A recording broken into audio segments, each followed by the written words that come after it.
right, good evening, everyone. Good evening, everyone. My name is Teresa Sanders. I'm President and CEO of the Urban League of Long Island. And on behalf of our team here tonight, Adrian Bassett from EOC Suffolk, Elaine Gross from Erase Racism, and our own Tracy Edwards from NAACP, I'd like to thank you for coming out tonight for this critical town hall meeting. We're going to start a few minutes early. We planned on doing some networking this evening, but it looks like you all came in and you feel like I feel, you all sat down. That is quite all right. I know the feeling. But we're going to move this agenda forward because we want to have time to have some interaction and discussion with you this evening. I want to make a couple of notes. First of all, we are live streaming this on Facebook Live on 3 different websites. It's Urban League Space Long Island, also Erase Racism, and Conversations with Verdell Jones. And Ms. Jones is here tonight right up front, and she is going to, her and her daughter Maya are going to also be doing some recording along with Erase Racism. So if you have friends that are not here tonight, text them now and tell them to tune in because we are going live and we will be capturing some of your comments and even give them an opportunity virtually to kind of post some of their questions for us. Also, we want you to use some hashtags tonight so we could trend. See, I hang out with millennials. So we can be trending. Hashtag Equity Long Island and hashtag Long Island United. Because part of our goal is, as a result of the investigative report, we know Long Island is divided. Some of us do this for a long time. But our strategy here tonight is to bring Long Island together. And so with that, I am going to, again, welcome you and have Tracy Edwards come up to give the purpose of the event and some recognition of guests. Okay, thank you. Thank you. Let's start with why we're here. So the purpose of the event is, it's time. It's time for us to come together to attack what has been going on for a long period of time in a united way. Sometimes you can be in the passenger seat, and sometimes you can be in the back seat, and sometimes you have to drive. And what we knew, Adrian and Teresa and Elaine and I, is that it was time for us to drive this issue and make sure that we were coming at this in a united way.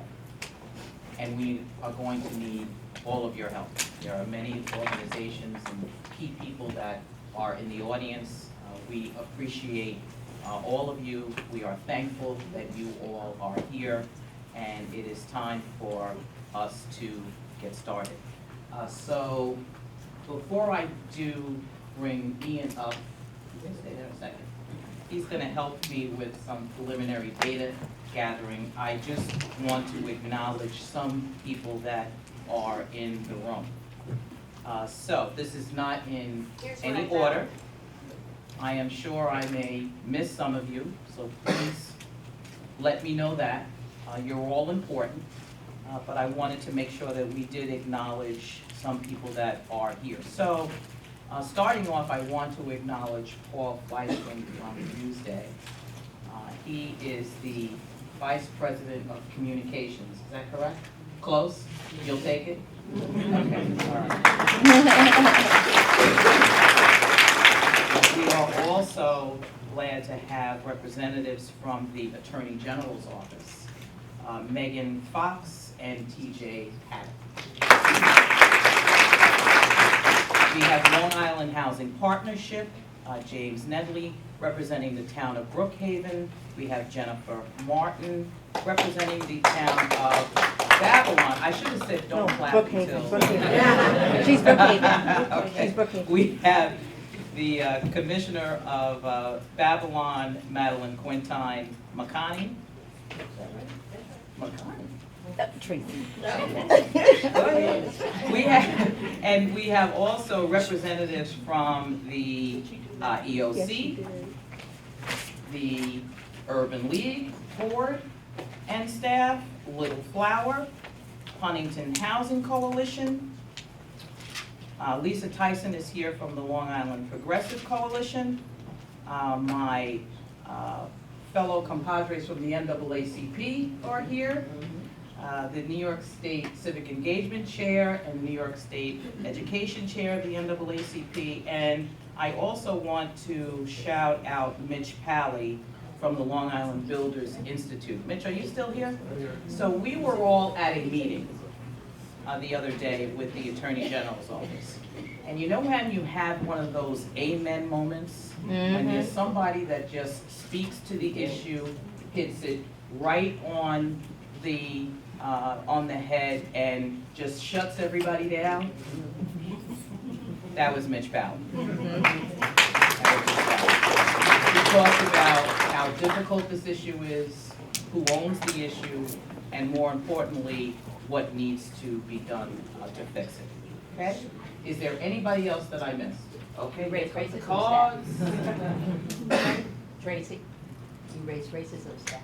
Racism staff is in the house. Where are they? Thank you very much for coming, and their board. Gwen O'Shea, are you here, Gwen? All right, thank you for coming. Anybody else I forget? Pat Edwards from Citibank. Who else? Ernie Fazio, Ernie Fazio, from Limba. Long Island Housing. I thought I said you know. Oh, I said the part, oh, that's right, not the Long Island Housing Coalition, that's a difference, okay. Who else? Okay, thank you for coming. Who else did I forget? My friend Brian from Habitat for Humanity of Suffolk. Who else?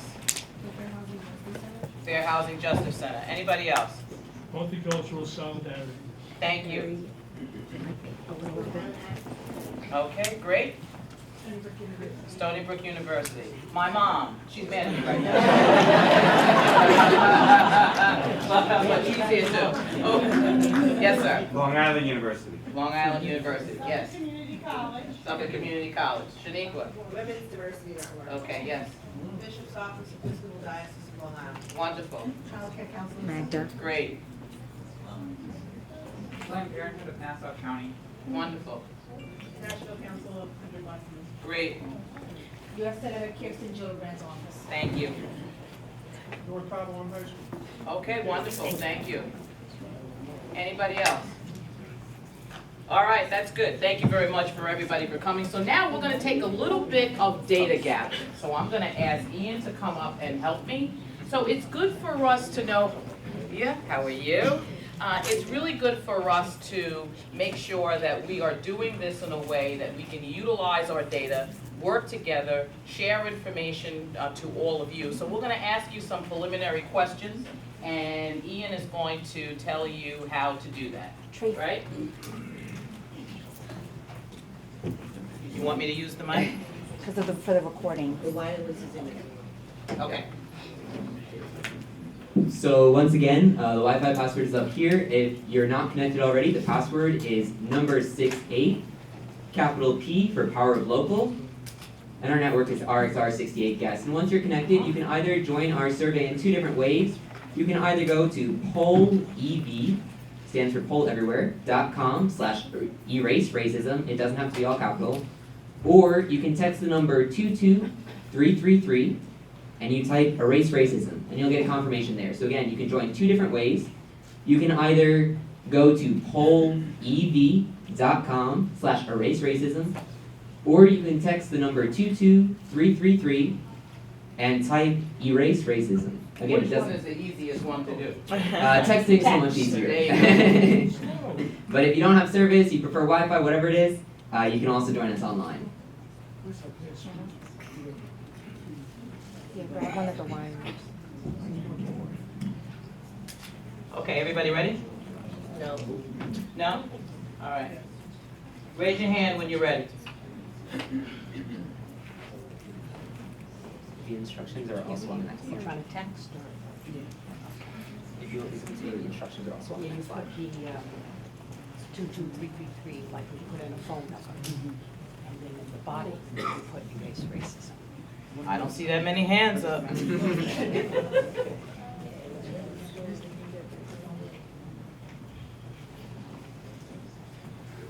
Just as a explanation, you put that number in like you would a regular phone number. That 22333, you put that in like you're dialing somebody. And then you put erase racism, that's the body of In your the text. message.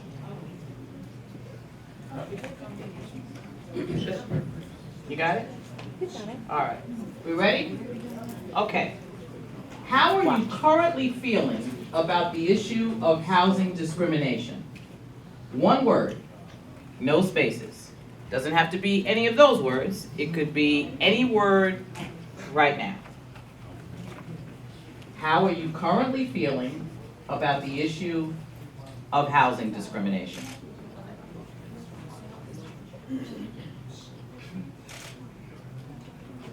Ready?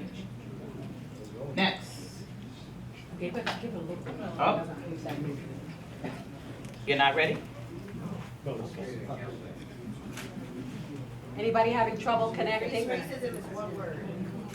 Yeah, erase racism is one word. So you're going to put in 22333 in the top, and then erase racism, and then you should get a confirmation back that you're in. And then once you're in, I want you to give us one word about how you are currently feeling about the issue of housing discrimination. So who's still having trouble getting in? You are? Okay. You got it? Okay. Anybody else? If you raise your hand, staff will come to We'll you. come and help you. Okay. Okay. Can you turn around and make sure that, okay, very good. Got it? All right. Anybody else need help? Okay. Can we get someone to just help? This way. Raise your hand again, please. Okay. And right in the back. Who else needs help? We have time, so don't worry. While we're doing that, please come in and have a seat.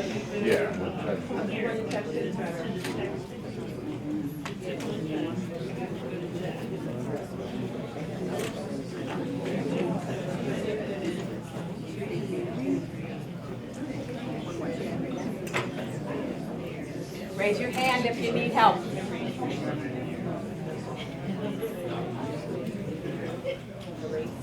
Everybody got it? Everybody in? Not yet? You can set up an account. It takes a minute. Okay.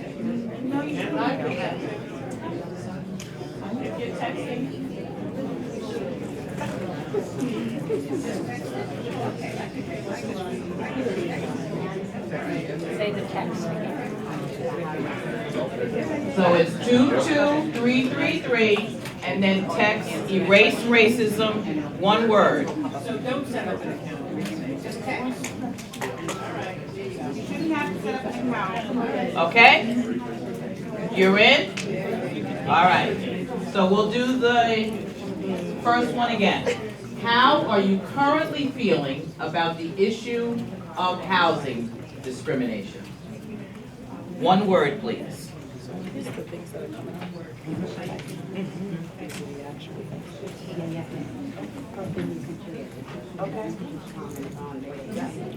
Okay, so real time, these are the words that everybody in the room is typing. Frustrated, angry, disappointed, furious, pissed, unsurprised, pessimistic, sick. Ready for the next one? Yeah. Okay.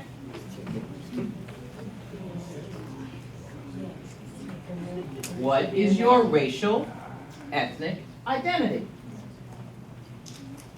For this one, if you're texting in, you only have to put the letter that is next to the identity. So A through H, you just type one letter.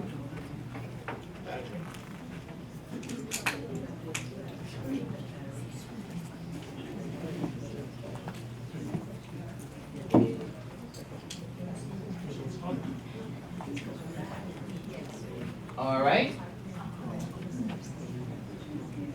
Come on in.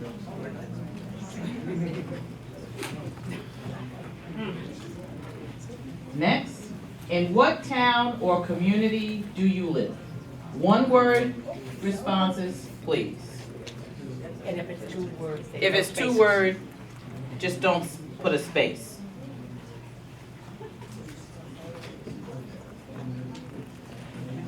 Oh, you all are getting it together now. Good.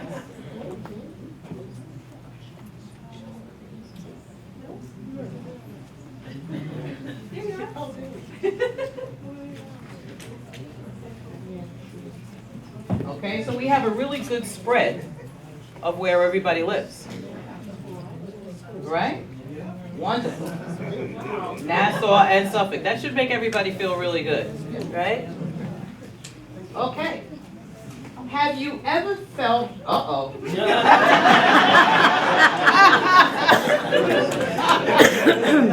Okay. Have you ever felt that you have been discriminated against? I should take this home. I like this. That's a race racism, that high tech. Okay? Does this surprise anybody? No. No, right? It does not. Is that it? That's it. Okay, so we're gonna do more of this at the end.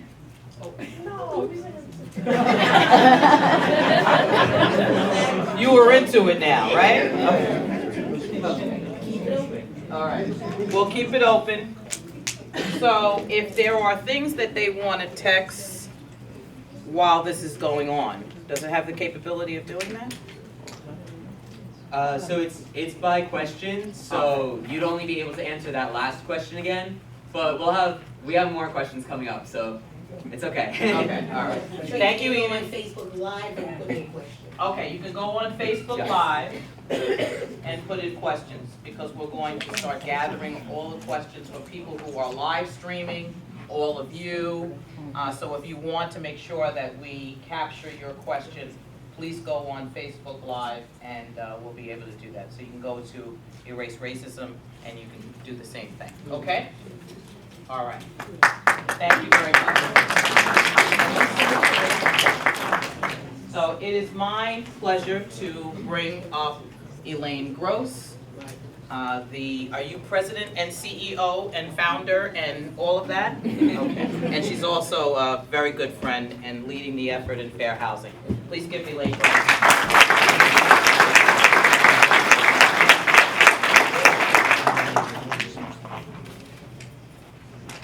Good evening, everyone, and thank you, Tracy. You're welcome.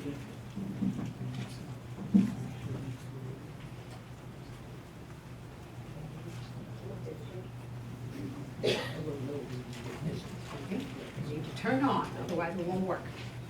So, I'm going to talk about fair housing, and I know that for some people in the room, you know all of this already, and for other people, you might not know any, so we just want to make sure that everybody is kind of on the same page this evening. So here is the extremely short history of Long Island housing discrimination. First, a fact that Long Island is among the 10 most racially segregated metro regions in the U.S. Anybody surprised by that? Not at all. People have heard the name Levittown, and we use that as a stand-in, but it's not just Levittown, it's the way, and it's not just Long Island. But we use Levittown as a stand-in because it's a real live example. So Levittown was, one of the first mass-scale affordable housing. And remember that affordable housing part. Because it would have been great for a lot of people. You think about some of your grandfathers, people who fought in World War II. It would have been a great opportunity. It was a great opportunity for a lot of people, but not for black people. You had, mid-20th century, 17,400 houses, and by 1960, there were 82,000 residents there. So that's a lot of housing and a lot of people having an opportunity to get this very affordable housing. 0% African American. So the black GIs, people who had risked their life, came back here and were told, no, this isn't for you. So why is that, you think? The federal government had an explicit policy of requiring racially segregated housing. So let that sink in for a minute. The federal government, explicit policy of requiring segregated housing.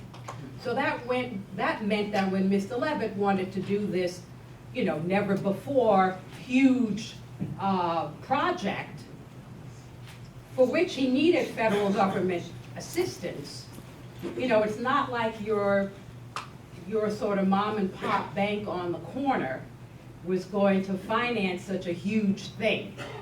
That had never been done before. And the housing was for just working people, So a lot of reasons why this was very unusual. But thanks to the federal government said, oh yeah, we're going to support this. But you do it this way. You only allow white people into that housing. And not only do you do that, like the first time, but you make sure that people that are not white don't get in at some later date.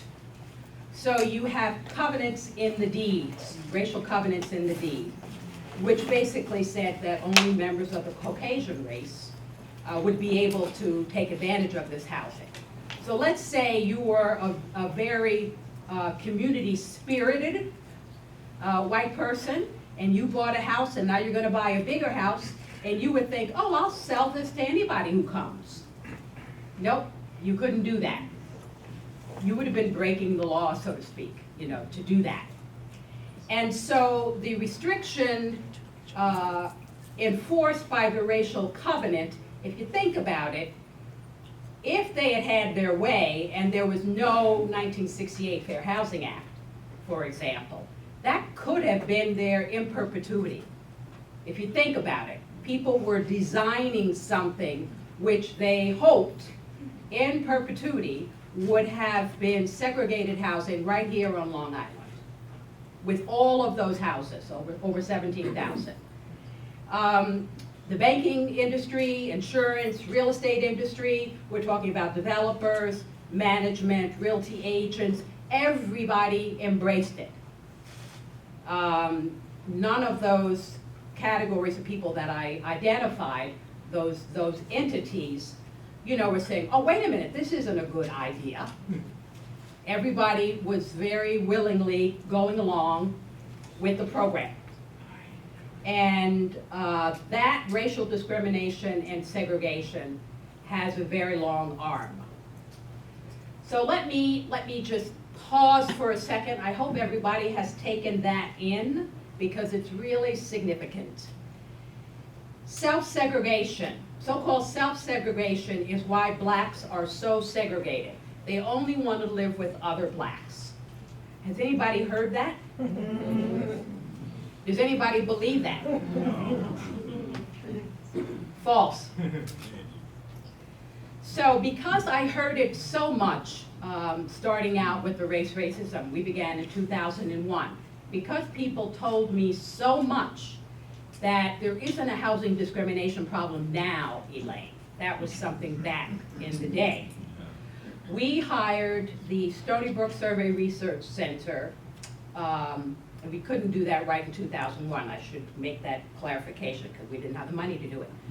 But later on, We hired the Stony Brook Survey Research Center to do random telephone calls in communities that had 60% or more African Americans, and to ask a variety of questions, including a question about blacks' preferred, sorry about that, racially integrated community, how they preferred to live.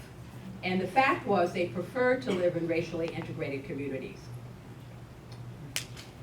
We also did and only 1% said they would only wanted to live with other black people. And everybody else had a variety of percentages. So that's not true. Also, we understood from the survey researchers that this was the largest survey of black Long Islanders at that time, including questions about housing-related issues. And that always struck me because I thought, didn't anybody else care what black people thought? Nobody else cared to actually ask. They just made up information and put that out. And as I said, the neighborhoods were 60% or more. So nearly all the respondents chose a racially mixed neighborhood. 69% chose an even mix of 50% white, and 50% black. And only 1% of the respondents said they would like to live in a neighborhood that is all black. Segregation is mostly by income. Anybody hear that? Yeah. Anybody believe that? Yes. Yes, some people do.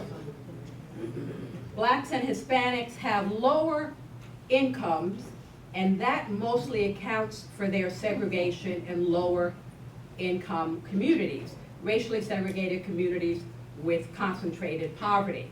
So that's false. The fact is the average affluent black or Hispanic household lives in a poorer neighborhood than the average low-income white residents.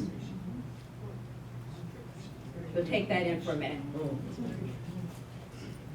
So if in fact if income was the driver, then all of the higher income whites, higher income blacks, higher income Asians, higher income Hispanics would be clustered in certain neighborhoods, and then all the middle income whites, blacks, Hispanics, Asian would be clustered in other neighborhoods, etc. You see where I'm going here. But that's not actually the way it is looking at the census data. There are clusters, and some of the clusters have average incomes that are higher. So whites and Asians would be higher, but everybody's not all mixed up with along income lines. Blacks also and Hispanics also are more clustered, but there isn't kind of major differences between the different income levels. So further shedding light on some of the myths about why we have the segregation we have. So really, it's because of what I said at the beginning. It's because of the federal government's role and all of those other industries. And even when it was no longer legal to do that, the Fair Housing Act, Federal Fair Housing Act being enacted in April of 1968, we know for a fact, right, that that didn't stop the discrimination. And you're going to hear from Newsday in a few minutes, so I don't have to say any more about that. So people are really living in fantasy land when they insist on saying, we don't really have the problem anymore, it's all about income, etc. So we know that the Fair Housing Act prohibits discrimination in sale, rental, and financing of housing against members of specific protected classes. And then the Federal Fair Housing Act, these are the protected classes. So it means that if you're a member of one of those protected classes, then if you believe that you've been discriminated against, you may find out that you have, okay, if there's an investigation. But as was true with the Newsday investigation, a lot of times you don't know that you've been discriminated against. When I lived in Massachusetts, the person was very nice to me. I thought, oh, what a nice man, as he was lying through his teeth. So it is not as easy as one might think. It's not as simple as one might think. It's more complicated than that. So the Fair Housing Act, I'm going to talk about 3 goals and then a few other things. To end discrimination in the renting or selling of homes. And then these are all the kinds of things which you see up there that people might do. Refuse to rent or sell, making housing unavailable by lying about availability, denying housing, establishing different terms and conditions in selling or renting, providing different accommodations or amenities, blockbusting, denying participation in housing-related services. So just to give you a little snapshot. And then to end discrimination in mortgage lending. Some of you may be familiar with some of the more recent iterations of this, but let's just look at the what's listed here for a moment. Refusing to make or purchase a mortgage loan, setting different terms or conditions for mortgage interest rates and fees, and that's one that you've heard about recently. You remember the little crash we had in, what's it, 2008?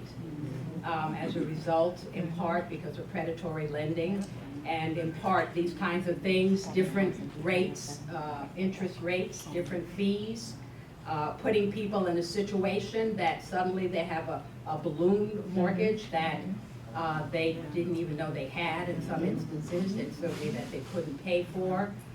So setting different requirements for the mortgage loan, refusing to make information about mortgage loans available. Discriminatory practices in property appraising.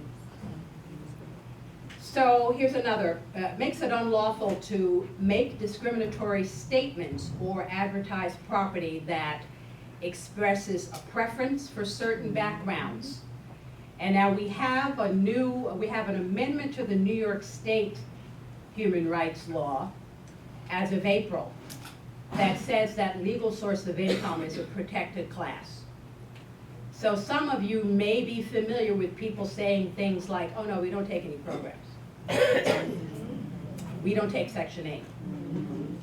So now it is enshrined in the New York State human rights law that is a protected class. We had already done work to get it into the Nassau and Suffolk County laws, but there are limitations in terms of the full breadth and weight of the enforcement capabilities. And that's all I'll say at this moment.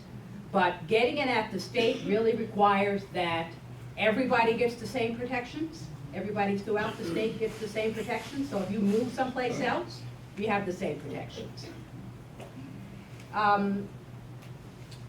Threaten to interfere with anyone's fair housing rights. Yes, people have been threatened. People have done things, sometimes a little more subtly. They'll say, you'll come, somebody will come, and if you happen to be one of those protected classes, suddenly the apartment or the house is not available anymore. And used to be, they would slam the door in your face to make it clear in case you didn't realize what was going on.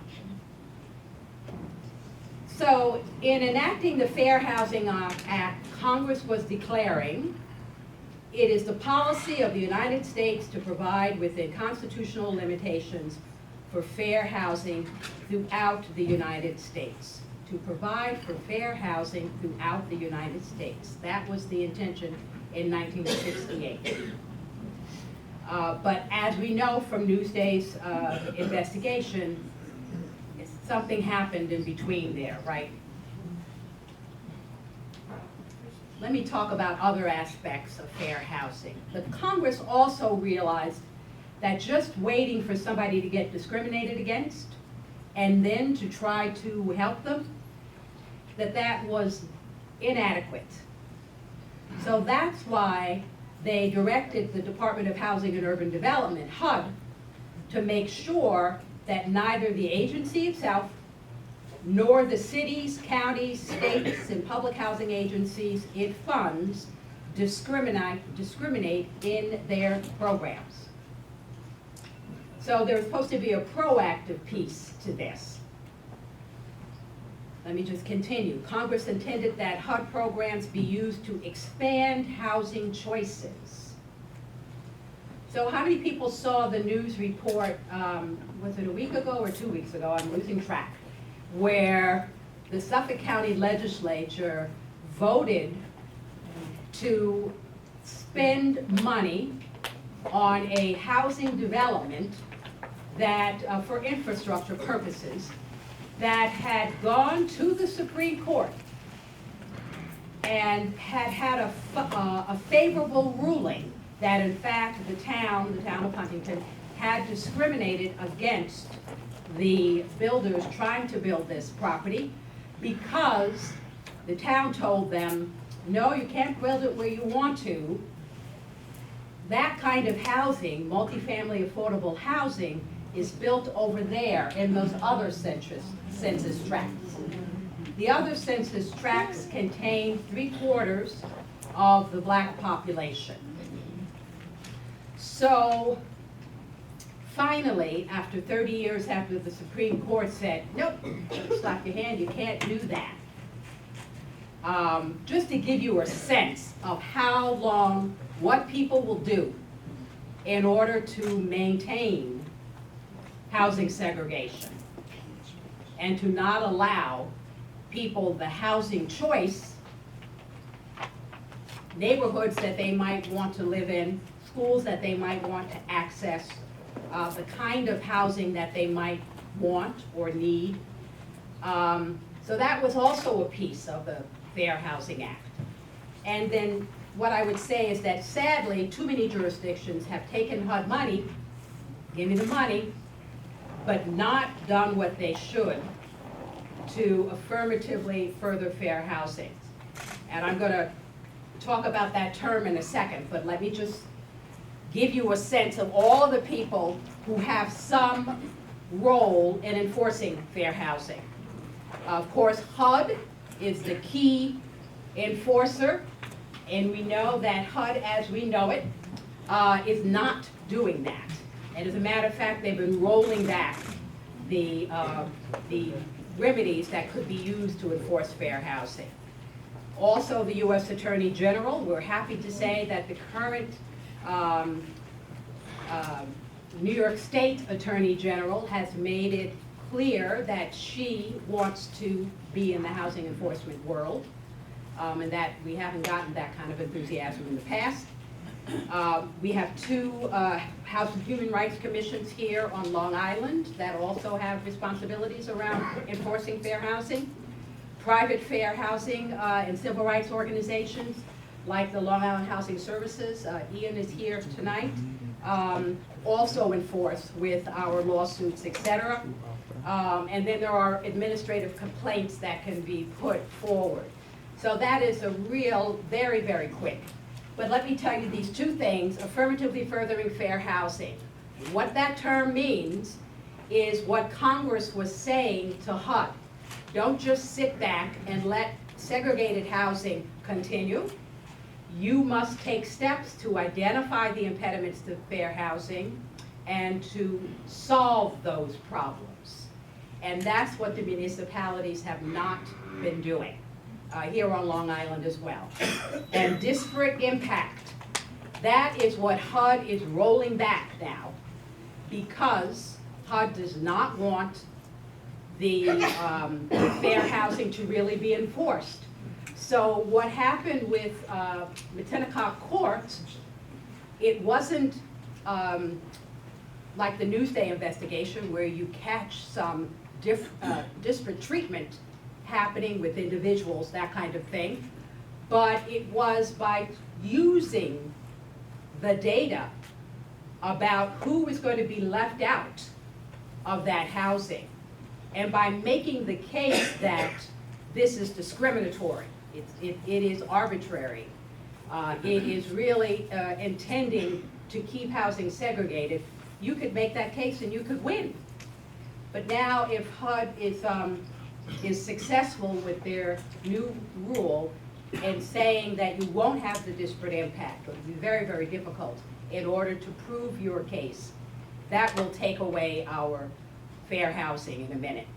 So I'm not going to go through these other slides. I'm just giving you a sense that for New York State, we do have additional protections. That's what that is saying. Like source of income, I mentioned that was the most recent one added to the list. So we're good on the law here.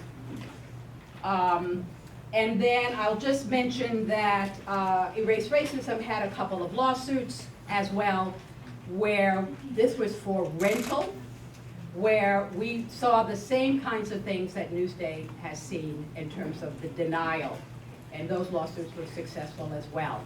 So rental is just as important and just as segregated, as much discrimination happening on the rentals as with homeownership. So what does fair housing do? Fair housing leads to racially integrated communities. And what are the benefits of integrated communities?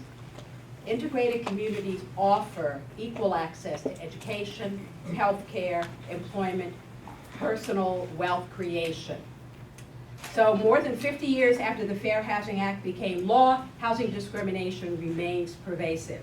While there has been some success in individual cases showing housing discrimination, many more cases simply go undetected, as Newsday's Long Island Divided suggested. So I'm going to stop there, and we're going to move on. We have the Newsday presentation. Would you bring that up? So, thank you very much.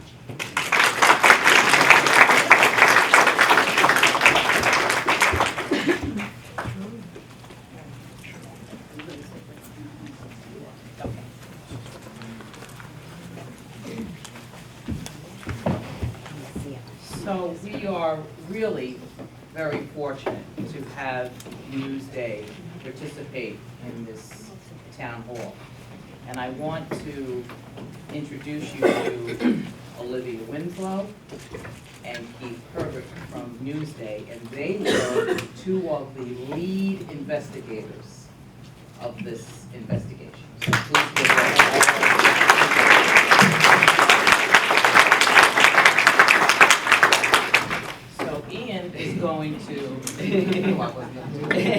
Ian is going to show a couple of clips, and then Elaine is going to have a discussion with our two investigators.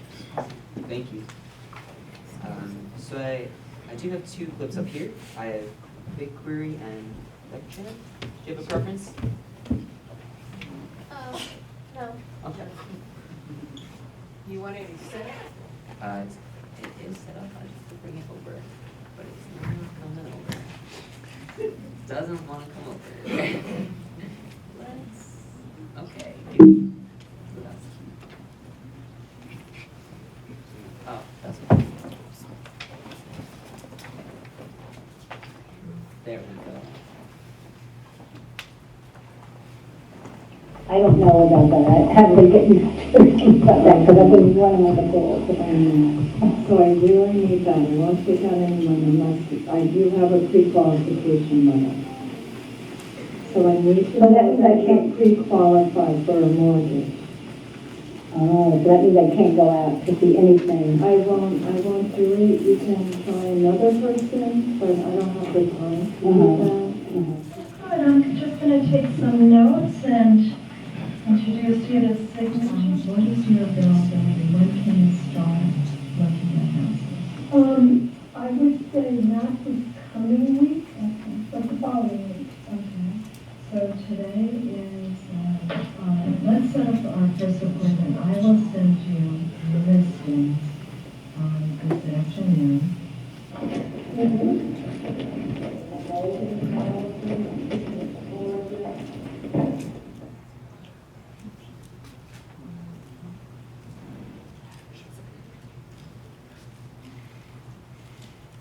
Just to explain that first video that you saw, the agent was with Signature Premier Properties in Cold Spring Harbor. Our testers, the black tester Johnny Mae Alston and our white tester Cindy Perry, went to her 1 month apart. They were seeking, I believe, $500,000 homes, or a maximum of $500,000 within 30 minutes of Northport. But Johnny Mae, the black tester, was told, as you heard, without a pre-approval. That pre-approval was very important, and without that pre-approval, the agent did not provide any home listings to the black tester, Johnny Mae. However, even though the white tester did not have a pre-approval, and it was only mentioned very briefly in the office meeting, which was 2 or 3 times as long as the meeting with our black tester, Johnny Mae, the agent decided it was no problem with Cindy, and she provided 79 home listings to the white tester and took her out on 2 home tours.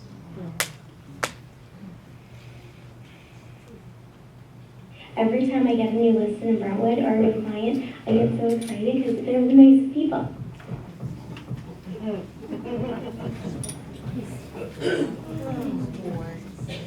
The nursing home we need to be near is in Brentwood. Okay. And so we found a couple that are in Brentwood. Pretty close to each other. Okay. And it just seemed like those would be handy also if we're going to Do you want to visit. give me them and I'll look into this for you, or? Yeah, I can do that.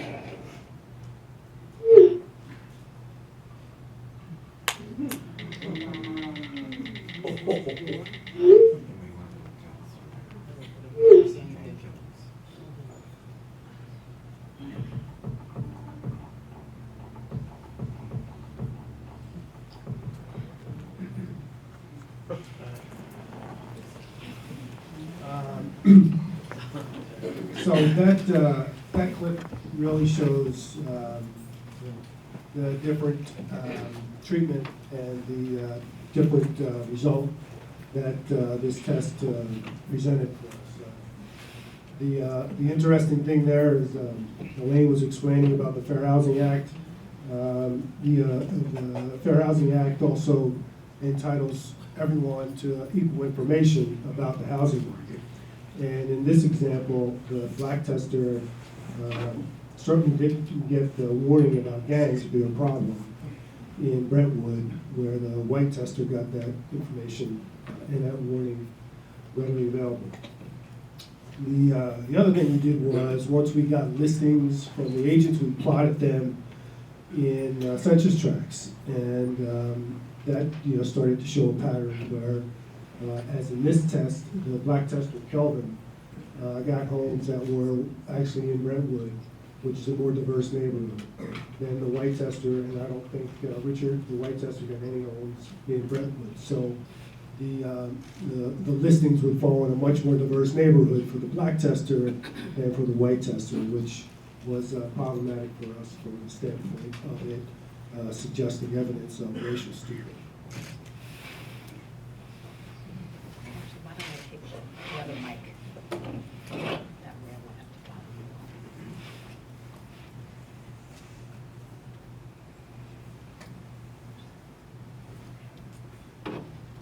What's the magic?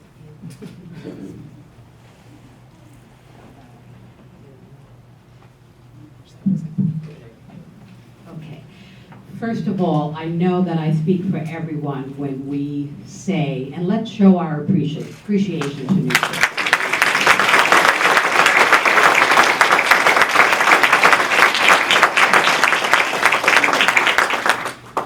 We can only imagine that for you all to do this work, there must have been many nights and weekends and evenings and whatever as you were driving yourself crazy trying to pull this off. So we appreciate the hard work that you've done. So I think that people would like to hear a little bit more about this investigation, talk about Why this particular topic? Why did you do this? How did it come to be? Thank you for the applause.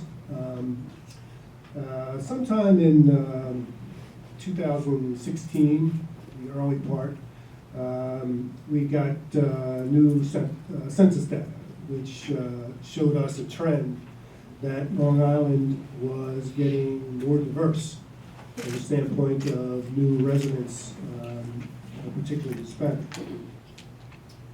But at the same time, the segregation patterns that we historically know existed on Long Island weren't going away. In fact, they were becoming more entrenched. So at the same time, we had a new owner and publisher who had got wind. I understand he was at a lunch with Elaine. I hope that's true, but that's a story I've heard on the radio. Who mentioned that there might be a problem in the housing market with real estate agents complying with our housing standards, and that all kind of got molded together with an editor, finally tapping me on the shoulder and saying, we need to look at this. Then we did some investigation, and the team got bigger and bigger, and Olivia joined, and we were off to the races from there. And it's my understanding that the investigation took 3 years. And why don't you tell folks, why did it take 3 years? The testing itself began in April of 2016, and the testing itself lasted to August of 2017. But prior to that, we had to find testers.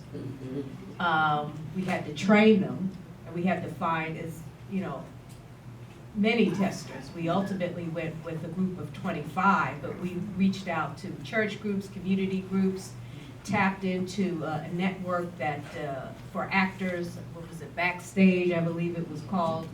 In fact, about half of our testers were actors, largely in community theater, and some of them did commercial work. But that they had to be trained. That's where the Fair Housing Justice Center in Long Island, Queens came in. They are experts in pair testing. So finding them, getting them trained, and having them practice. And then it was a matter of analyzing the data, but first getting it into a format and seeing what we had. So we had 25 testers over a period of a year and a half go out and do these tests for Newsday. So we had video of office visits and some of the tours. The office visits could be from a half hour, generally 45 minutes, to an hour. These had to be, the videos had to be transcribed. That Newsday hired a court stenographer to do the transcriptions of, you're talking about more than 100 tests that we had. We had to winnow it down when we did our assessment of the test and making sure that testers said the same things, and if they didn't, then we disqualified tests, or there might have been an equipment failure. The camera didn't work, or the audio didn't work. And so those tests were invalidated. But anyway, the whole process of reading the transcripts and watching the videos and making sure the transcripts are correct, this took months to do for, a couple of hundred, both sides of the test. So you've got more than 100 tests, you've got 200 videos that you have to watch and assess. And then when the agents provided listings, and most of the agents did provide listings to all of our testers, that was 5,763 listings. They all had to be plotted on maps, and the census tracts, we would know what the demographics of the communities of the listings were. That took a while. And then as we were plotting all the 5,763 listings on maps, then we started to see patterns emerge in how the listings were distributed. So, as Arthur always says, it's one thing when you hear certain comments from some of the agents. Those are the easier ones to assess. Or there is a denial of equal service. That's easy enough to see. But what wasn't as readily apparent was how the listings may diverge in some of our tests, to a degree where a minority tester, you can see a minority tester perhaps getting a more integrated community versus the matched white pair, or you see some of our white testers giving listings in predominantly white communities like Levittown, Merrick, Rockville Center, or you begin to see the pattern of our Hispanic testers being, it seems to be where the evidence is showing they're being sent to Huntington areas in Huntington, and that took a while to suss out. We had to reach out to our consultants, Fred Freiberg, the executive director of the Fair Housing Justice Center, which has done more than 12,000 pair tests across the nation. He is considered the expert on this issue. And then Robert Schwem,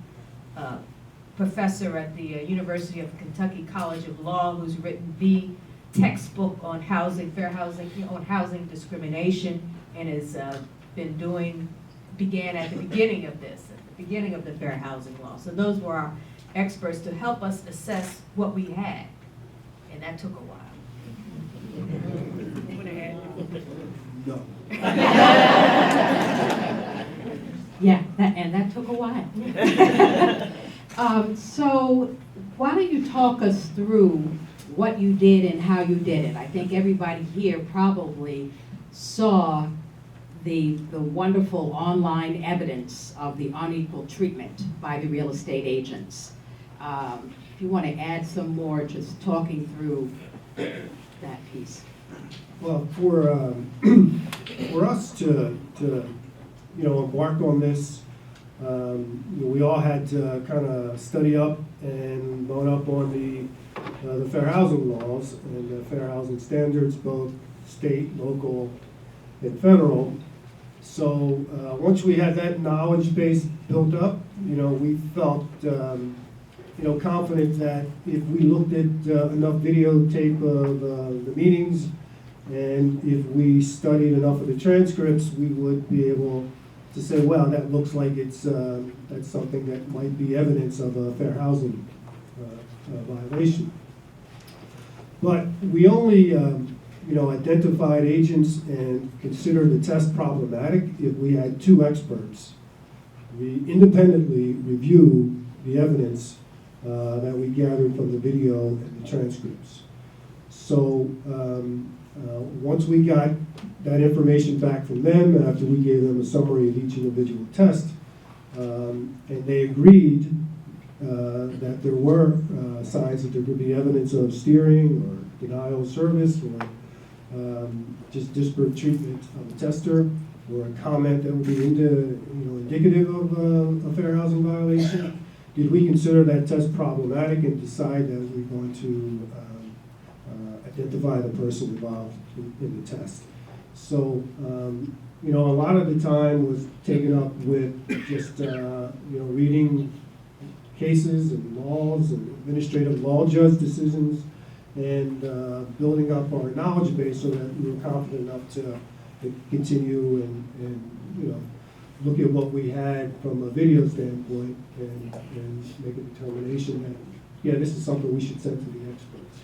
The other thing, if I could add to the time, all of the agents, we notified every single agent that was tested, whether a test was problematic or not, that they were tested, the dates, what the request was, so that they would have that information.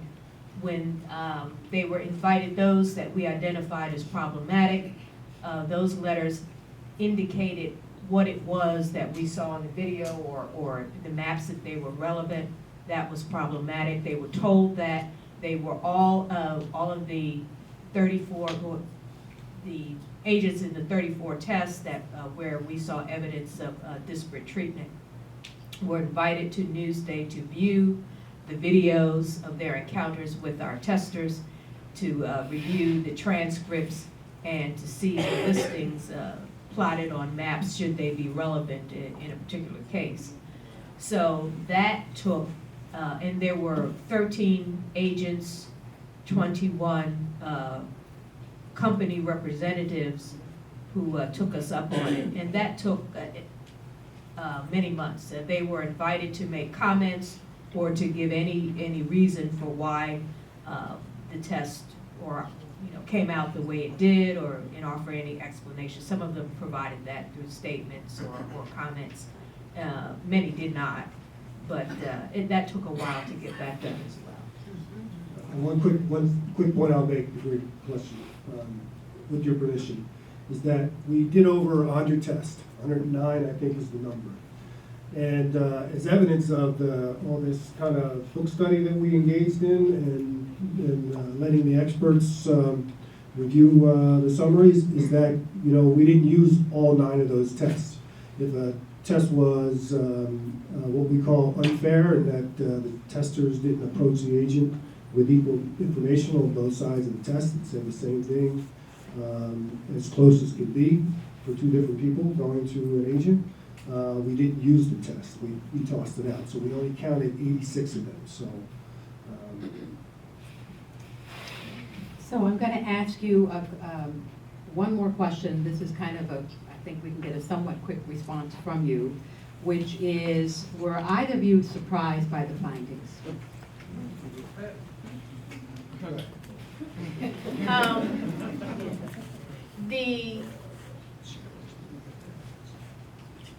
It was, I'm trying to formulate my thoughts. How the listings could diverge based on, where it appeared to be just perhaps based on the color or the race or the ethnicity of the testers. I guess that was a surprise. Because I wasn't thinking about that. I was thinking only about comments, or I was thinking, another surprise is that the majority Black and Latino communities were overlooked, were bypassed for almost everyone. It was only a couple of agents who provided listings in Hempstead, Roosevelt, Uniondale, Freeport, or Elmont, for example. Only a couple, and that was a surprise. Yeah, I did a lot of the recruiting of the testers that were involved in Newsday's investigation. There were 25 of them. As you can imagine, many were minorities.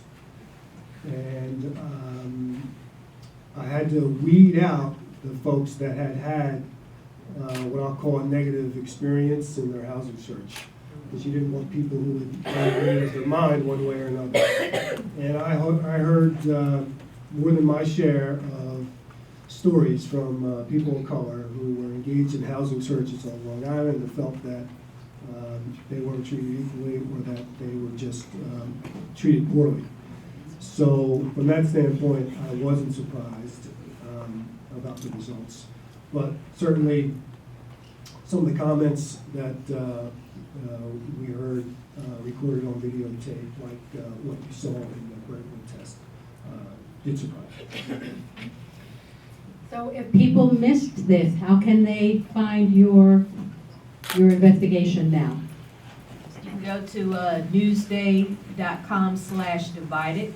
You can see that without having, I think, still subscribing to Newsday, so that is listed. And then if you're on a laptop, or you go to the upper left corner for the table of contents, and you will see a list of 13 parts to it.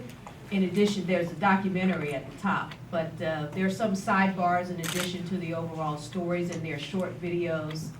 A lot of them I recommend. The video of the Rockville Center woman, Ruth Ransom, a Black woman who her house was demolished in Rockville Center during urban renewal. I also recommend the video on the Levittown video, the Black GI, Eugene Burnett, who was denied residency in Levittown back in 1950, whenever it was. So you can see a lot of those things.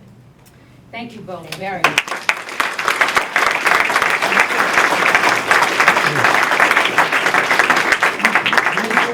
to once again thank Olivia Winslow and Keith Herbert for such a detailed investigative report, uncovering and unapologetically sharing with the rest of the world what many Black and brown people already knew was happening on Long Island. You were given index cards when you came in. We are asking you to write down your questions, because we're going to try to facilitate the questions, because one thing we know is when you pass around the mic, we know we won't get to everybody if we pass the mic. So we're going to ask you to, we have a group of people here, some of our people from Erase Racism, Urban League. Can you collect the cards if people have their questions? If you can start collecting those cards so that we can answer some of these questions.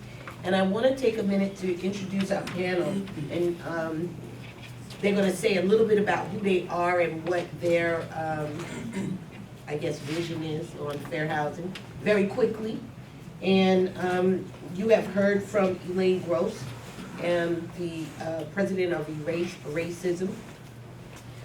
Sitting to Elaine's right is Les Bluestone, who is a developer, and I'll give him an opportunity to talk a little bit, and you can see their names up there.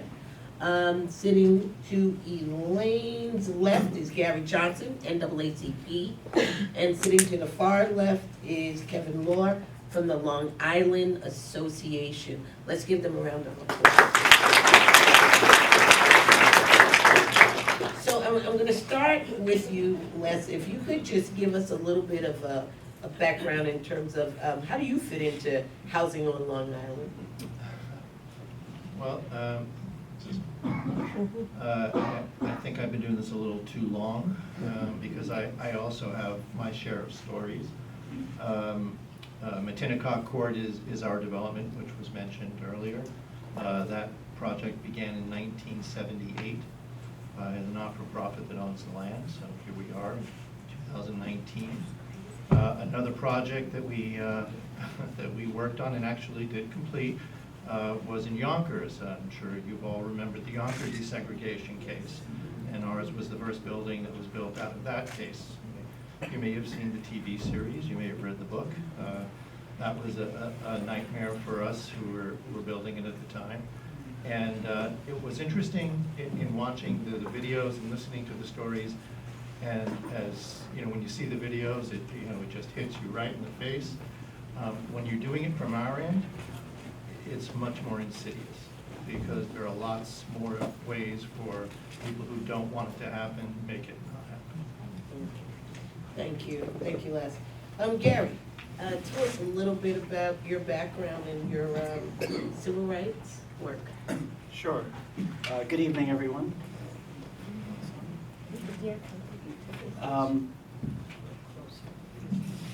Thank you. So I am State Chair for Economic Development for the NAACP. In my past life, I worked in the development field, actually no less, for many, many years.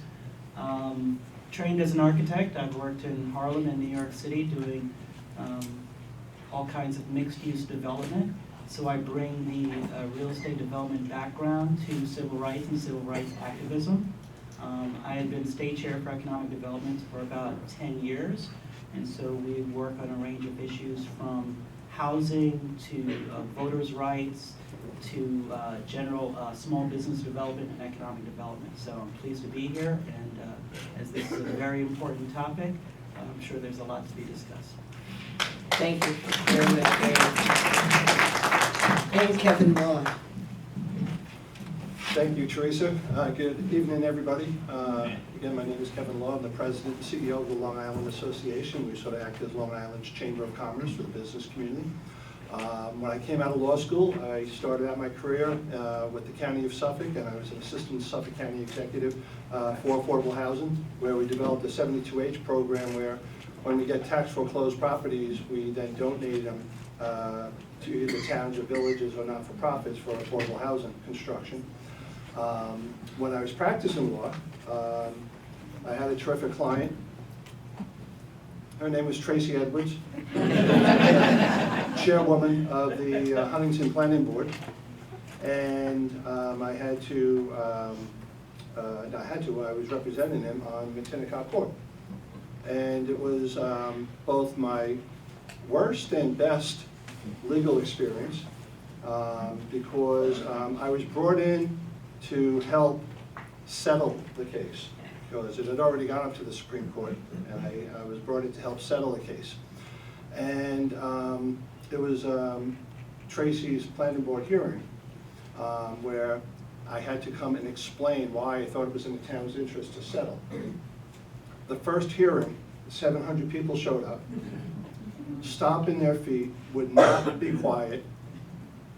We had to cancel the meeting, and I needed a police escort back to my car. True story.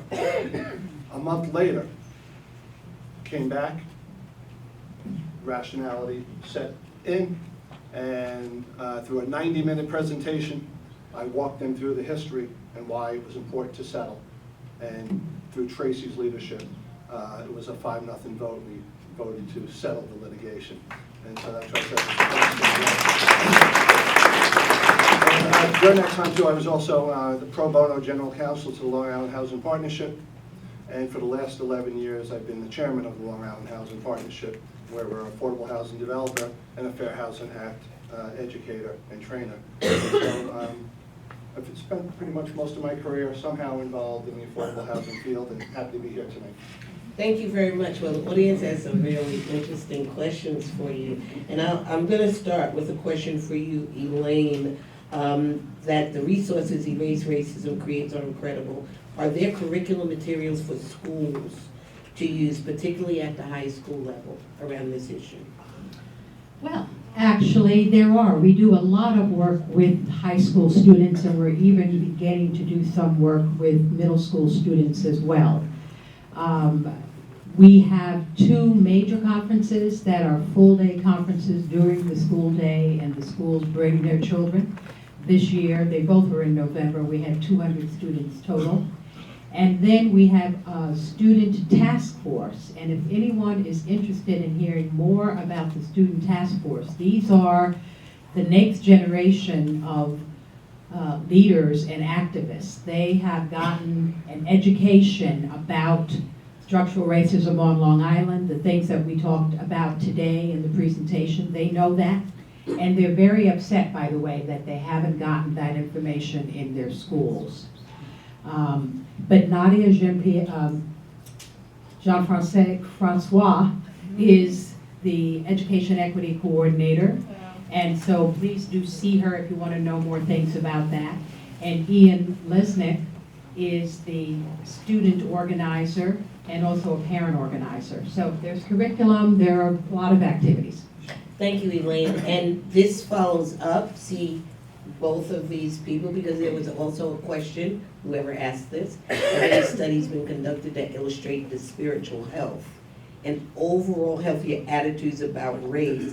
And I know a lot of your Unraveling Racism training, Elaine, has to do with even white people looking. There's a training where you have to look at yourselves, and we're all in the room together looking at each other to unravel racism. We can't do this separate. We do have to do it together. So whoever asked that question, also see Elaine. All right, this is a political one. You knew you were gonna get one tonight, right? So we are even more, and anyone on the panel can take this. We are even more unlikely to see a change during this Trump-style politics, when it is so well received by people, this type of discriminatory behavior. Anybody want to tackle, how do we handle this? So what can we do now? That is the other part of the question. What can we do in this atmosphere? So I'm going to try to take a stab at this, since it's been such a momentous day in politics. We know that we're living in a time when emotions have been riled up by many. Most of us live this every day. Some are just becoming aware of the realities out there. I think this was a fantastic study that was done but honestly, it just confirmed what most of us already knew, right? Yeah. So I think this is informative for those, in terms of data, for those who didn't know. So what do? I mean, there are a whole range of things that we can do. We can be more cognizant as we're approaching the marketplace, but the marketplace is much more than just a realtor, right? There's the banking, there's the finance aspect, there are communities, there are schools. But we have to, we in communities, whether you're part of an organization or not, you've got to voice your concerns, and you've got to become activated in your communities, and you've got to, I'm going to use an overused phrase, if you see something, say something, right? You've got to speak up. But this is what, 51 years since the Fair Housing Act? And it's still going on. So there's a lot of work to be done. I think Newsday did a fantastic job, but we've got to use this as ammunition, and we've got to implore our local elected officials to look at this research, look at this investigation, and come back to us with concrete actions. But they work for us, right? We elect them. And so it is incumbent on us to propose options and recommendations and changes and strengthening of the laws to them, and then hold their feet to the fire on a city, on a county, on a state, and on a national level. I would just add that in fact, there are, what is this, Tuesday? So Thursday, there is a public hearing at 10 o'clock at Hofstra that is being sponsored by 3 committees of the New York State Senate. And there will be testimony from a number of us in the field with a variety of recommendations. And there are things that are happening in each county. There's a lot of interest right now, and I'm hoping that it's not just a flash, that we will actually get down and do the hard work of making sure that the changes that need to be taken are taken. But keep your eyes and ears open. You could certainly visit our website, eraseRacismNY.org, to hear about ways that you can take action. And it does work because we didn't have the source of income protection. In 2016, we organized a statewide coalition, but it took until 2019 to actually get it passed. So you need patience and you need perseverance, but things can change and things can get better. And we have to keep our eyes on the federal level as well, and that's a whole nother conversation. That's a harder thing. Hey, Teresa, I'd like to flip your question. The Newsday story, the series was, entitled "The Divided," an island divided. We have a state that's divided. We have a country that's divided. This is an issue that can really actually bring people together, because I think so many people were disturbed, were disgusted with the findings of the Newsday series, and it's an important issue, and it should be an important issue for all Long Islanders, Republican, Democrat, Independent, and it's a bad image for our region. Yes. We don't want to be known as an island that is not inclusive.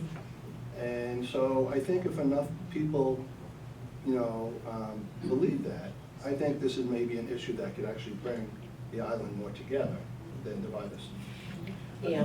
I'm just going to add a little structural light to this. So we do, our company has been doing most of its work in New York City. We do Yonkers, we've done some in Nassau, and it's all affordable housing. Everything we do is 100% affordable housing.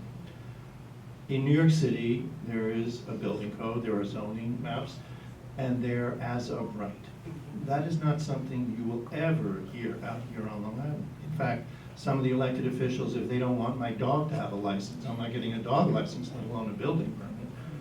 And I think getting involved in your localities in the planning, on the planning side, and helping to develop these master plans for your community that identify what is allowed. And there are factors. There are traffic factors. There are school factors. Those are legitimate, but it's not legitimate when they're used to stop something that shouldn't be. So if you can get involved with us and you can create these as of right, where someone can look at a map and say, this is what the town and everyone has envisioned to be built here, after that, it's much easier to build, and then everything else kicks in. And as far as discrimination goes, it's a much harder thing to have happen. Can I just? And if somebody wants to do that, I want to introduce another staff person, Steve Glassroth, who is our new Director of Housing Policy and Initiatives. And one of the things that he will be doing is we're working along with Libby. I know that Mitch Paley was here earlier, but he had another engagement. We're working with them so that the builders can identify, okay, we're trying to go forward in this particular town. And then we can access through our database and other databases people like you who want to be the voice of reason at those local zoning appeals hearings and things of that nature. So if you have an interest in this, there are ways to get involved and be active. Let me just add one more thing to the last comment and to Les's comment. Structure is very important, and in the development world, I mean, this research and this study was about home acquisition and home purchasing, right? But there's a bigger context out there in terms of development in general. And what Les said is really, really important in terms of understanding zoning. I did that for 25 years in the city. I was a zoning specialist and a code specialist. And it's really important to understand as of right versus various construction and development. Most of us in this room generally get excited or agitated when we hear about a project that is coming to our community when it's being presented to us. And I like to tell everyone, it's too late then. Okay? Development takes place a long time before it gets to you, before it gets to us. And it is incumbent for us to sit on those planning boards to understand what is permissible, what is not permissible, okay? To help shape the communities in which we live, and to understand that if we want to make meaningful change, that meaningful change is not just about the jobs that are the result of a construction development. Those are just construction jobs, and those are great jobs. But there is pre-construction and pre-development, and all that takes place with engineers and architects and zoning people and accountants and the whole 9 yards that should be reflective of the community. And there are developers who do that, and Les is one of them. I give him credit for that. But we have to look at the entire swath of development as the bigger picture, and not just when it comes to saying, I want to develop this, whether it's affordable housing or market rate or whatever the case may be, it's too late then. So that leads to this next question, because we need to narrow it down. Everybody in the audience has busy schedules, and zoning meetings can go on for hours.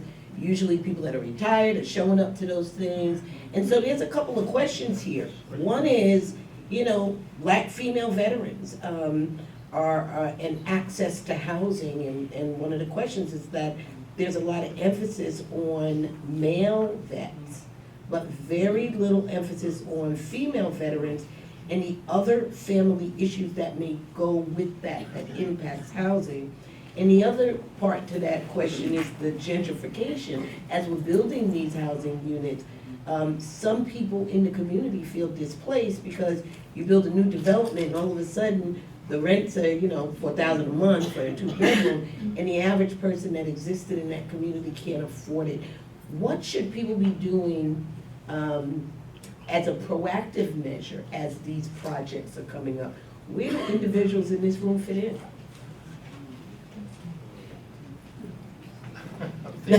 I know that was a load. Well, I'm going to just continue the conversation that we just had, because there are two ways to deal with this. The community can come together ahead of time, as was the case in Wyandanch. I understand, I wasn't personally involved in that, but the community can come together ahead of time and do several things. One is to make sure that the people that are already there understand what their situation is. Are there some people who maybe are a little are tenuous in the housing that they're in? You know, they might own a home, but they might be close to losing that home. And so, as I understood it, there were efforts to try to help people, stabilize people who were already there, so that the higher values wouldn't more easily push them out.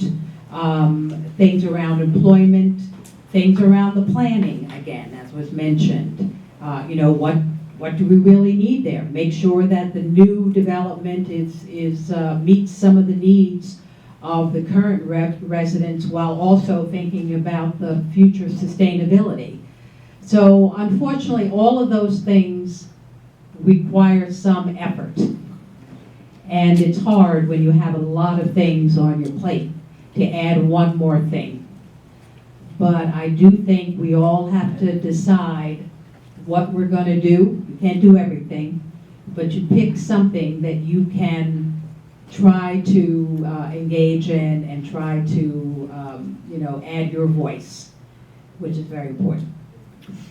I think the voice, look, we hear voices, and that's what we work with. It's an incredibly thorny, difficult issue because, you know, we build, so Matinecock Court, for example, is going to be affordable in perpetuity. It's a great thing. There will always be first home opportunities for renting or ownership in Matinecock Court. However, there's some baggage that comes with that. My biggest fear is that Matinecock Court soon becomes known as that place. And so, you know, the affordability issue is great, and we're really encouraging people to have homes and be able to stay on Long Island. But, you know, there's a give and take with this. You know, I think one of the keys is income. Mixed income probably is equally as important as mixed race diversity, because, you know, that's what really, you know, when you go into a building in Manhattan, in New York, or anywhere else, you don't know who it is that's in those buildings. I mean, you don't know if they're making millions or making, you know, on Section 8 or what have. In fact, I'll tell you a funny story. We did the first 80-20 building outside of Manhattan years ago. Can you explain what 80-20 means? Yeah, I'm sorry. So 80-20 is a type of structure where 80% of the building is market rate and 20% of the building are low-income tenants. And this was, and the market rate units, the rents from the market rate units help amortize and bring the rents down for the other 20%. Without exception, the first rents that would come in on the month were always the low-income units, never the market rate units. We were always chasing market rate tenants, but the low-income ones, they were there on the first every time. But anyway, the point I was making was that the mix is really, it's a very delicate situation because we want affordable, but what we really want is a vibrant, healthy community that is sustainable. And I think the mixture of incomes is an important part of that. So there's two more types of questions. One is enforcement and one goes back to the investigation. So I'm going to put the enforcement piece on first because we do have the pleasure of having the Attorney General's office represented here today. And a couple of these questions are a little detailed. So what can happen? Can I have that mic? What can happen in terms of the punitive measures for, say, the realtors? How can we enforce the Fair Housing Act? And what are some of the options, particularly from the Attorney General's office? What can the people expect? Sure. Thank you for inviting me. I am the Chief Deputy for Social Justice, so I work with our Civil Rights Unit, who is we announced we opened an investigation into after the Newsday story into some of these practices. We don't disclose initially who the subjects of our investigation are, which I know can be frustrating. But we did want to announce this because we wanted everybody to know that they could call us if you have information that you think would be helpful to us. I think the things that we look at are both to remediate, past harm, right, to people who are discriminated against, but also look at ways that we can, force a change in the systems and structure that led to the discrimination. This isn't just about these individuals; these are about the agencies, the real estate market in general, and the sort of lending piece to it as well. And so we want to look at all of those pieces of the system to make sure that we're addressing it as holistically as we can. So in terms of other enforcement options, there are fair housing groups in the room who do incredible work representing people, who have private claims. There's that option too. And then obviously the Human Rights Commission. So there's a number of vehicles that you can use to address and sort of, try to remediate discrimination that you have faced. And our office is really focused on the systemic issues and ways that we can shift those structures of racism and other kinds of oppression. Thank you. And we will, those of you that registered and those of you that left your emails in the back, we're going to be sending some of this information back out to you via email with very specific, the website and a phone number. If you were impacted, if you know someone, please encourage them to call and report it to the Attorney General's office. This group of questions I have, and I'm grouping them, has to do with some of the background in the investigation. And so Olivia, you're still here, and there's a couple of questions. So one is, were any of the interracial couples tested or interviewed together? The other one was, what was the response, the general response of the agent brokers, like when you brought them into Newsday? How did they respond?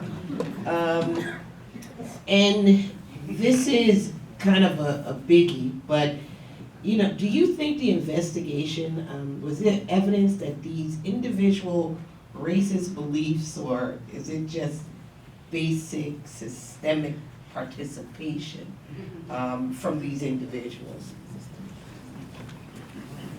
I'll take the last one first. We can't get into the motivations or the minds of the agents, so I can't answer that one.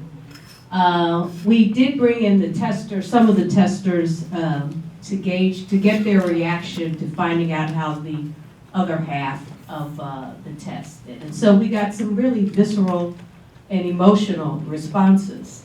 I think if you look at I think you might be able to see that in the documentary, one of our black male testers talking about that Brentwood test that you saw earlier, and he was just like, she just didn't care about me. I could use profanity now. Another tester, a black Latina who grew up in Elmont, was quite upset that one of the agents thought Elmont is the type of community, that was okay for a minority tester, but not okay for the white tester. And she teared up over that. Johnny May, you saw in the earlier video, one of our black testers, she's retiree, worked for 30 plus years in state government, so wise in the ways of the world, but, and so, can smile broadly when aware that she was treated differently from the white woman she was paired with. But, and she says, as a black person, I know I have to, she's aware of discrimination that could happen. And so, and she's wise about it. She's not going to cry about it, but she's aware of it, right? So. What was the missing one? The biracial, interracial couples. Interracial couples, interracial. Well, we didn't, that isn't, what I thought you meant was how we paired up a white tester with a minority tester and asked them about, we didn't have couples. You know, these were one individual going out to see, so we didn't have biracial, you know, interracial couples, so we didn't do that. That's perfect. Kevin, this one is kind of for you, because it hits the business community. What is our business community's responsibility in all of this?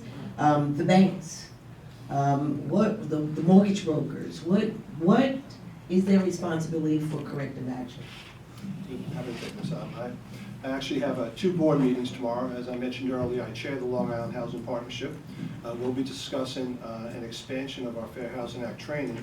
Over the last few years, we've primarily focused on helping developers comply with the Fair Housing Act, but we're raising money to train in 2020 and offering the training to real estate brokers. And so we'll be taking that step tomorrow, because education is just as important as enforcement. Hopefully, you want people to comply with the law first, and then you can do less enforcement. And then at noon, I have my own board meeting, the Long Island Association. We have our December board meeting, and we're going to discuss this issue as well. And I think the business community needs to get involved in this issue. This should not just be an issue for affordable housing groups and fair housing groups and other not-for-profit groups. Again, I think this goes to the image of our region. And as we're trying to attract and retain companies, and as we're trying to attract and retain our younger millennial population, we need to be an inclusive area. And if we're not viewed as such, it's going to make all the other challenges that we have, which are encouraging millennials to leave our region, or encouraging companies to explore other states, it gives them another excuse, to not want to stay here. And so I think the business community needs to get involved, and I plan on starting that with our board tomorrow. Thank you. Thank you very much, Kevin. There was mentioned that there are other housing agencies in the room. There's information in the back. And I also want to make sure that you do take the information for the Attorney General's office. It does have the phone number to report if there is if you've encountered some type of discrimination. And there's also a web address. So these cards are on the back table. I want to give the panel a round of applause. And you are all so excited about playing with your surveys. It's time to take your phones out again. Thank you very much, panel. And Elaine, I'm bringing you back up for everybody to play with the survey again.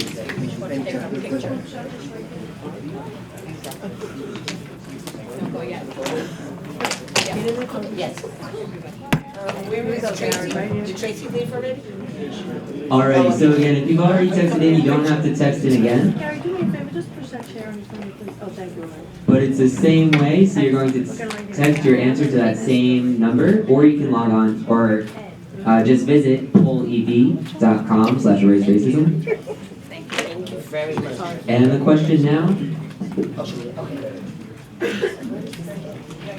So how do you feel now about the issue of housing discrimination? One word, and remember, if you have more than one word, you just can't have any spaces.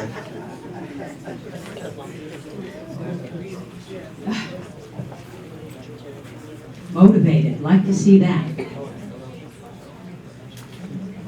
Enlightened. Hopeful. And when more people say the same thing, it's larger. Just for you.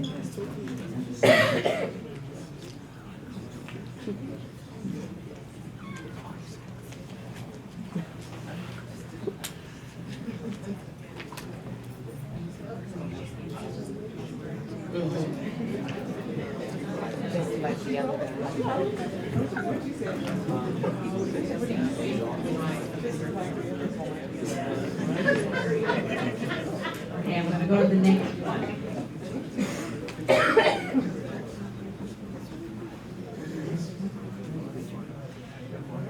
We'd like you to take this survey about the event tonight. It really would be helpful to us. Your responses will not show up on the screen, so don't worry about what you're going to say. Just complete the sentence. I liked, and then you can say whatever you want. And then you can say, how about, meaning, you know, whatever you would like to suggest. How about the next time, blah, blah, blah, how about whatever. So please take the time to do that. We really would appreciate it. Your I liked and how abouts. And thank you to everyone who came out today. We really do appreciate this.